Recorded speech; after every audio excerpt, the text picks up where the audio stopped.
We're back with Ashley's new look here. You can see she's got fabulous bob here with lots of great highlights.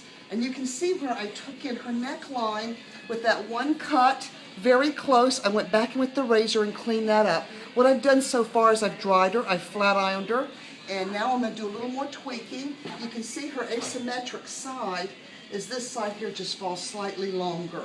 But what I do want to do is a little bit more cutting just through, hold your strip like this from Ashley. Let's do a little bit more right through these sides just so this isn't quite so blunt. I want a little more movement on these ends. And you can see when I had done that with the razor and that front and the bangs. So this is what really makes a difference once you've dried it, smoothed it, really check out the haircut, see what else it needs. I think when you smooth that hair out, you can see any little flaw. When you have wrinkles going through it and crimps and creases, you can't really see that shape well. And all I'm doing is point cutting these edges just so these edges aren't quite so blunt. We want a little more movement. I'm using my big shears here and just point cutting into those edges. That top layer of the end, you can already see what that's done on this one side. It's created a little more movement on the ends, not quite so blunt. We want to keep length on her layers. We don't want short ones. I'm going right around even through this crown here, pulling this down low, taking a little bit more out.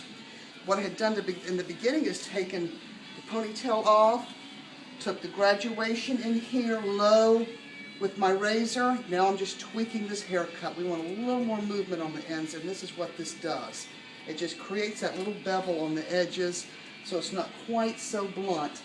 After I did her coloring, you can see the highlights really pop out now, and they really play up the haircut.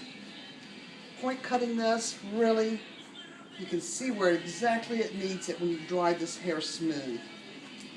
That's really how you really make this haircut fit to the person. We do this all the time on cutting this hair, knowing where to pick it up, knowing where to texturize. I think the nice thing about Ashley's is she'll be able to wear this curly. If she let this air dry, it'll have a little tousled beach waves in it. Drying it smooth really shows off this cut. And the color really plays up the haircut. Just tweaking here, going in and point cutting these edges. I like to do this on the hair dry because you can see where it needs it. Once you cut that shape in there, then dry it, you can just see so much better what it needs. So we're to the point now where we're finished. Ashley is looking great.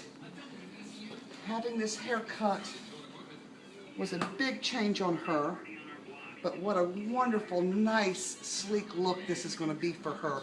This hair will be great, like I said, if she lets this dry naturally. If she lets this go smooth, she could put a little curl in. I think having this deep side part in here really gives it a little bit more of an asymmetric feel. And so far, all I've done, I've not even put any product in here. I am going to put a little bit of Max Wax in here, and the Max Wax is a pomade that really makes it piecey and gives it definition. It messes that hair up when you can't use anything else. This is what really works well. I blotted it on my hands, put a film of it on there, then I'm going to blot it on these ends, and you can see the texture come out. It really makes this haircut even more piecey, and piecey is good. When this hair can move, it shows volume and it shows the shape off. Even giving this a little asymmetric, a little jagged part is even better, mixes it up some. Ashley's had a great makeover today. Thanks for watching.